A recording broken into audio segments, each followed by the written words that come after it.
হয় না। মাজা এত শক্ত হয়ে গেছে, মাজা এখনকার দিনে আর নিচু হয় না।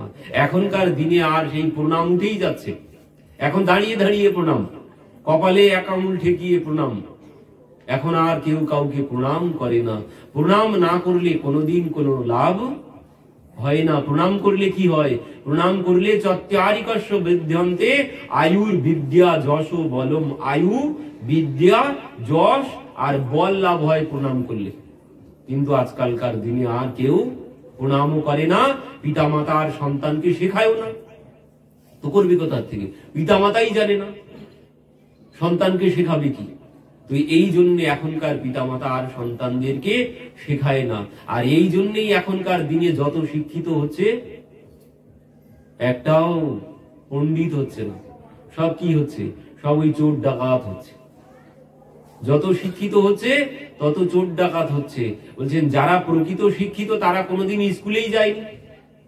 যারা প্রকৃত পণ্ডিত হয়েছে তারা কোনোদিন স্কুলেই যায়নি। এই তুলসীদাসজি কোনোদিন স্কুলে যায়নি, কবির দাসজি, মীরাবাই, নামদেবজি, সুরদাসজি কোনোদিন স্কুলে যাননি। তাদের সেইগুলো নিয়ে এখন সবাই পিএইচডি করছে, অথচ তারা কোনোদিন স্কুলে যায়নি। তো পণ্ডিত হতে গেলে কোথায় যেতে হবে? বলছেন ওই চরণ ধরতে হবে, পিতা মাতা গুরুর চরণ ধরতে হবে। তাহলেই সে মানুষ হবে, তাহলেই সে পণ্ডিত হবে। ওই স্কুলের পড়ায় কোনোদিন পণ্ডিত হবে না। স্কুলের পড়ায় সব চোর ডাকাত ছাড়া অন্য কিছু হবে না।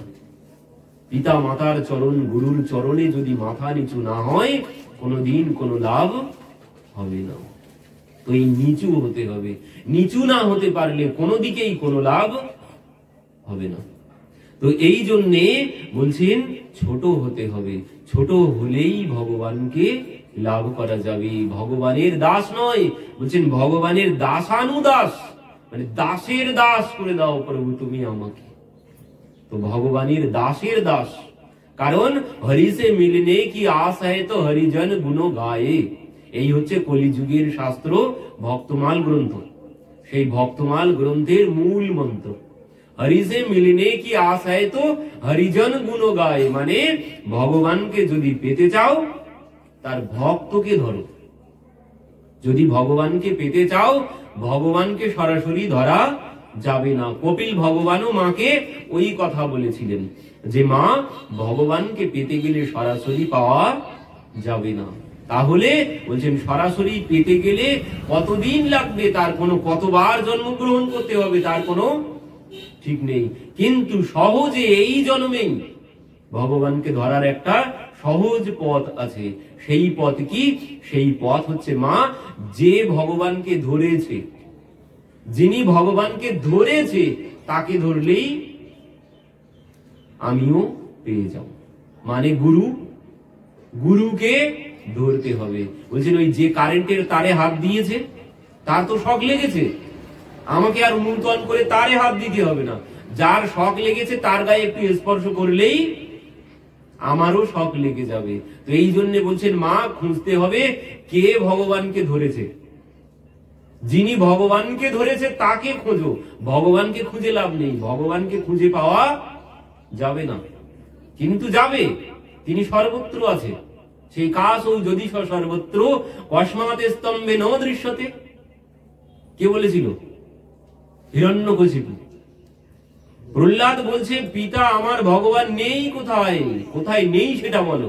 আমার ভগবান সর্বত্র আছে, কিন্তু ধরার মতো ডিশ অ্যান্টেনা লাগবে। সিগন্যাল সর্বত্র আছে, সর্বত্র সিগন্যাল আছে, কিন্তু সেই সিগন্যাল ধরার জন্য অ্যান্টেনা না হলে টিভি কোনো কিছুই হবে না।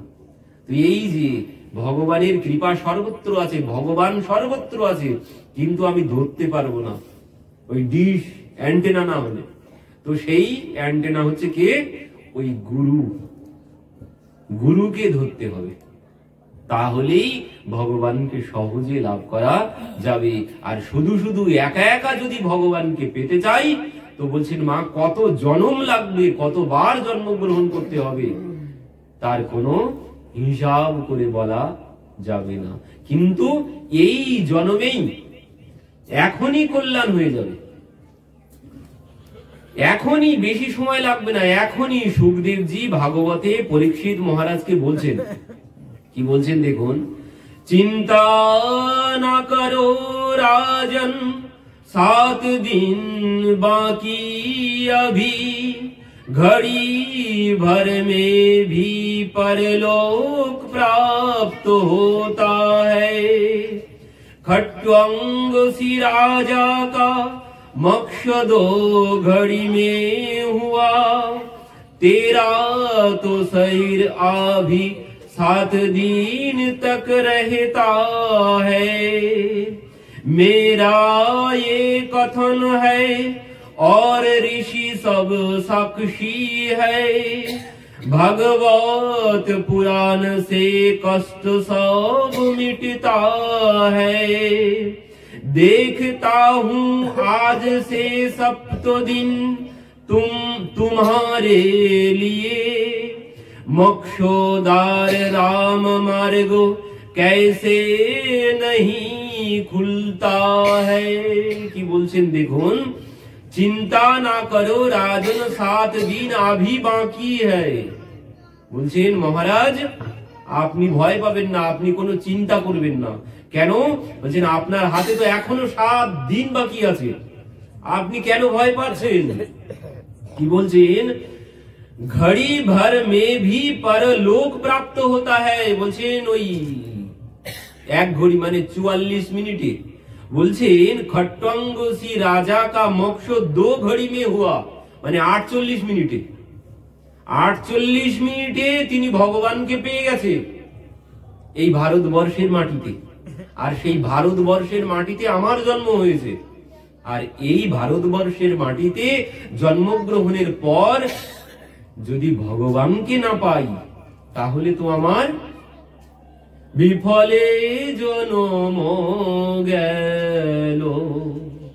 মনুষ্য জনম পাইয়া রাধা কৃষ্ণ না ভজিয়া, বিফলে জনম গেল। এই ভারত ভূমিতে জন্মগ্রহণের পর যদি আমি ভগবানকে না লাভ করতে পারলাম, তো আমার আশা যাওয়াই বিফলে যাবে। পরীক্ষিত মহারাজকে বলছেন সুখদেবজি যে 48 মিনিটে রাজা খট্টাঙ্গ তিনি ভগবানকে পেয়ে গেলেন। আর মহারাজ তেরা তো শরীর আভি 7 दिन तक रहेगा। বলছেন আরো তো আপনি 7 दिन থাকবেন, সে তো 48 মিনিটে ভগবান পেয়ে গেছে। তো এখনই, এখনো সময় আছে, এখনো সময় আছে। যদি এখনই আমার ধারণা দৃঢ় হয়। ধারণা কি? ধারণা কি? ধারণা হচ্ছে পেতে হবে। এই লক্ষ্য, লক্ষ্য যদি স্থির হয় তাহলে পাবো। আমাকে পেতে হবে এই জন্মেই। যদি এইভাবে দৃঢ় সংকল্প করি তাহলে পাবো। আর ওই হচ্ছে হবে, দেখা যাবে, এইভাবে যদি বসে থাকি তাহলে পাওয়া কিছুতেই সম্ভব নয়। পাওয়া সম্ভব তখনই হবে যখন আমার ধারণা সুদৃঢ় হবে যে আমাকে ভগবানকে পেতে হবেই, যেভাবে হোক। ওই দেখবেন কিছু কিছু ছাত্র আছে, কেউ আছে সারা বছর পড়াশোনা করে, পরীক্ষার সময় তাদের কোনো চাপ নেই, তারা সারা বছর পড়ে। আর কিছু কিছু ছাত্র ছাত্রী আছে তারা কি করে, তারা সারা বছর পড়ে না, তারা ওই ঠিক 1 মাস আগের থেকে খাওয়া ঘুম নিদ্রা সব বন্ধ করে এবার লেগে পড়ে যে পাস করতে হবে যেভাবে হোক। খাওয়া দাওয়া ঘুম সব বাদ। সারা বছর কিন্তু 11 মাস কোনো কিছু করেনি, এই 1 মাস দৃঢ় সংকল্প এবার খাওয়া ঘুম সব ত্যাগ করে দেয়। কেন? যে 1 মাসেই পাস করতে হবে আমাকে। কারণ যদি পাস না করতে পারি পুনরায় আবার আর 1 বছর ওই ক্লাসেই থাকতে হবে। তো এই জন্যে তার লক্ষ্য একটাই হয়ে যায় যে 1 মাসের মধ্যে আমাকে যেভাবে হোক পাস করতে হবে। এই লক্ষ্য নিয়ে সে লেগে পড়ে। তো দেখা গেল পরীক্ষার পরে তো পাস করেও গেল, তো কি হলো 1 মাসে। আর যে সারা বছর পড়েছে তার কোনো টেনশন নেই, সে নিশ্চিন্তে পরীক্ষা দিয়েছে। আর যে সারা বছর পড়েনি সে ওই 1 মাসে পাস করেছে। তবে ওই 1 মাস কঠোর পরিশ্রম করতে হয়েছে। কেন পরিশ্রম করেছে? কারণ এই 1 মাসের মধ্যে যদি আমি না নিজেকে তৈরি করতে পারি তাহলে আমাকে আর 1 বছর ওই ক্লাসে থাকতে হবে। তো এবার আমিও ঠিক, আমাকে যদি পরীক্ষার জন্য প্রস্তুত না করতে পারি, এখনো সময় আছে, এখনো সময় চলে যায়নি, এখনো 1 মাস বাকি আছে। এখনো যদি প্রহ্লাদ মহারাজ তো বলেছিলেন শৈশবকালেই ভজন করতে হবে, কারণ বয়স হয়ে গেলে আর ভজন হয় না। কিন্তু সুখদেবজি এখানে বলছেন কোনো ভয় নেই, কারণ পরীক্ষিত মহারাজ যখন গৃহ ত্যাগ করলেন, যখন ব্রহ্ম সাপ হলো যে আজ হতে 7ম দিনেই তার তক্ষক দংশনে মৃত্যু হবে, তো তিনি গৃহ ত্যাগ করলেন। গৃহ ত্যাগ করে এবার তিনি গঙ্গার তীরে চলে এলেন। এসে সমস্ত ঋষি মহর্ষি সবার কাছে জিজ্ঞাসা করছেন, কিন্তু সবাই কেউ কোনো কথা বলেননি। কেউ বলতেই পারেননি যে আমি কি করব, কি করলে 7 দিনে আমার কল্যাণ হবে। পরীক্ষিত মহারাজ জিজ্ঞাসা করেছিলেন সবার কাছে, কিন্তু কেউ কোনো উত্তর দিতে পারেননি। তারা বলছেন এই 7 দিনে আর আপনি কি করবেন, এখন আর আপনার হাতে সময় নেই, এখন আর আপনি কি করবেন, এই 7 দিনে কিছু করা যায় না। কেউ কোনো কিছু বলতে পারছেন না। কিন্তু সেখানে তত্রা ভবৎ ভগবান ব্যাসপুত্র, সেখানে এলেন কে? বলছেন তত্রা ভবৎ ভগবান ব্যাসপুত্র। সেখানে আর কেউ আসেননি, স্বয়ং ভগবান। তত্রা ভবৎ ভগবান ব্যাসপুত্র রূপে স্বয়ং ভগবানই সেখানে এসেছেন। এসেই ভগবানই এই কথা বলেছেন। ভক্তরা বলেছে যে ভজন করতে হবে শৈশবকালে। আমরাও সবাই বলে যে ওই বুড়ো বয়সে ভজন হয় না। আমিও তো বলি বুড়ো বয়সে ভজন হয় না, কারণ বুড়ো বয়সে যখন ওই দাঁত পড়ে যায় তখন আর কৃষ্ণ বলা যায় না, তখন কৃষ্ণ হয়ে যাবে। তো এই জন্য ভজনের সময় হয় শৈশবকাল। কিন্তু পরীক্ষিত মহারাজকে এখানে সুখদেবজি কিন্তু আর কেউ না। সুখদেবজিকে তত্রা ভবৎ ভগবান ব্যাসপুত্র, স্বয়ং ভগবানই ব্যাসপুত্র রূপে এসেছেন। এসে তিনি বলছেন পরীক্ষিত মহারাজকে যে মহারাজ আপনার কোনো চিন্তা নেই, আপনার তো এখনো 7 দিন বাকি আছে, আপনার হাতে এখনো 7 দিন আছে। মাত্র 48 মিনিটে রাজা খট্টাঙ্গ ভগবানকে পেয়ে গেছে, আর আপনার হাতে 7 দিন আছে, আপনি কেন চিন্তা করছেন? আর কি বলছেন? तेरा तो शरीर अभी 7 दिन तक रहता है, मेरा ये कथन है और ঋষি সব সাক্ষী হ্যায়। বলছেন সেখানে হাজার হাজার ঋষি মহর্ষি তারা সবাই সেখানে আছে। সুখদেবজি তাদেরকে সাক্ষী রেখে বলছেন এখানে সমস্ত ঋষি মহর্ষি এনারা সবাই সাক্ষী থাকলো। আর আমার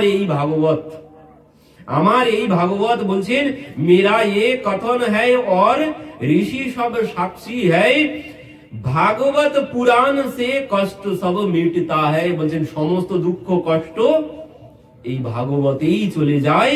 কি বলছেন? দেখতা হুঁ আজ সে 7 दिन तक तुम्हारे लिए मोक्षद्वार मार्ग कैसे नहीं खुलता है। বলছেন মোক্ষের দ্বার তোমার জন্য খুলছে না কি করে আমি দেখব? তোমার তো এখনো 7 দিন আছে, আর আমার এই ভাগবত আছে, আর এই সমস্ত ঋষি মহর্ষি এনারা সবাই সাক্ষী আছে। তো এই 7 দিনে আমি আপনাকে ভগবান পাইয়ে দেব। তো এই কথা যখন শ্রবণ করেছেন পরীক্ষিত মহারাজের সমস্ত সংশয়, সমস্ত ভয় সব কিছু চলে গেল। পরীক্ষিত মহারাজ এবার ওই কথা শ্রবণ করতে বসলেন। 7 দিন পর আমরা সবাই জানি 7 দিন পর তিনি ভগবানের চরণ পেয়ে গেলেন। তো এই হচ্ছে ভাগবতের মহিমা। কোনো ভয় নেই, সারা জীবন গেছে যাক, কিন্তু এখনো 7 দিন হাতে সময় আছে।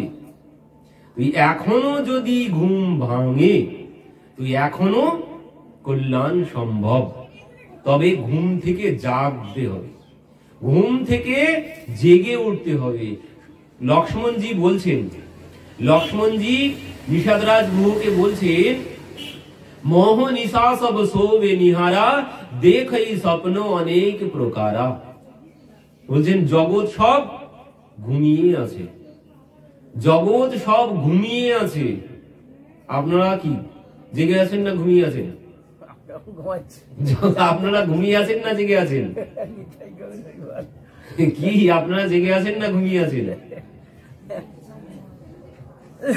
লক্ষ্মণজি বলছে জগৎ হয়তো সবাই জেগে আছে, কিন্তু এ কেউ জেগে নেই, সবাই ঘুমিয়ে ঘুমিয়ে স্বপ্নই দেখছে, কেউ জেগে নেই। সবাই ঘুমিয়ে স্বপ্নই দেখে যাচ্ছে। যে মোহ নিশায়, এই মোহ, এই মোহের মধ্যে সবাই ঘুমিয়ে আছি, আর এই ঘুমিয়ে সবাই স্বপ্ন দেখছি। আর সেই স্বপ্ন বলছেন, ওই স্বপ্ন কেমন? স্বপ্ন হচ্ছে রাজা স্বপ্ন দেখছে যে ভিখারি হয়ে গেছে, আর ভিখারি যে রাস্তায় শুয়ে থাকে সে স্বপ্ন দেখছে রাজা হয়ে গেছে। ও কি আনন্দ, চারিদিকে দাস দাসী সেবা করছে, ভিখারি স্বপ্ন দেখছে যে রাজা হয়ে গেছে। এবার যেই সকাল হয়ে গেছে, অন্যান্য ভিখারিরা এসে ওঠ ভিক্ষা করতে যেতে হবে। যেই গায়ে হাত দিয়ে ডেকেছে, হায় হায় হায় হায় রে, কি সর্বনাশ করলি, আমি তো রাজা হয়ে গিয়েছিলাম। আর যে রাজা ভিখারি হয়েছে সে তো ভয় পেয়ে গিয়েছিল, সে ঘুম থেকে উঠে দেখছে না সব ঠিক আছে, সব ঠিক আছে, আমি ভিখারি হয়ে যাইনি। তো বলছেন আমাদের অবস্থা ওই একই রকম, আমরাও সব ঘুমিয়ে ঘুমিয়ে স্বপ্নই দেখছি, কেউ কিন্তু জেগে নিয়েই আমরা। লক্ষ্মণজি বলছে জেগে মাত্র সেই আছে। জেগে কে আছে? যে নিজের আত্ম উদ্ধারের কাজে ব্যস্ত আছে, সেই একমাত্র জেগে আছে জগতে, আর সমস্ত জগৎ ঘুমিয়ে আছে। এই মোহ নিশা সব সোবে নিহারা, দেখে স্বপ্ন অনেক প্রকারা। সবাই ওই ঘুমিয়ে ঘুমিয়ে স্বপ্ন দেখছে, আর এই স্বপ্ন যদি না ভাঙে তাহলে কোনো কল্যাণ হবে না। তো বলছেন এই ঘুম ভেঙে উঠতে হবে, ওই ধারণা স্থির করতে হবে, মানে দৃঢ় প্রতিজ্ঞ হতে হবে যে খট্টাঙ্গ রাজা সে যদি 48 মিনিটে পায়, পরীক্ষিত মহারাজ যদি 7 দিনে তার কল্যাণ হয়ে যায়, আমার কেন হবে না? আমারও কল্যাণ আমি এই জন্মেই করে যাব। এইভাবে যদি সংকল্প করে লেগে যেতে পারি, তো সুখদেবজি বললেন এখনই সম্ভব, এখনই হয়ে যাবে, ভয়ের কোনো কারণ নেই। তো সেই পরীক্ষিত মহারাজের কল্যাণ হয়ে গেল, কিন্তু আমাদের কল্যাণ হচ্ছে না। কেন হচ্ছে না? কারণ কেন? কারণ পরীক্ষিত মহারাজের মধ্যে কল্যাণের ইচ্ছা জেগেছিল যে আমার নিজের কল্যাণ করতে হবে, মাত্র 7 দিন আছে। তো সেই জন্য তিনি সুখদেবজির কাছে গিয়ে প্রশ্ন করেছিলেন কি? সুখদেবজির কাছে প্রশ্ন করেছিলেন তিনি যে আমার তো মাত্র 7 দিন হাতে সময় আছে, তো এই 7 দিনে আমার কল্যাণ কি করে হবে?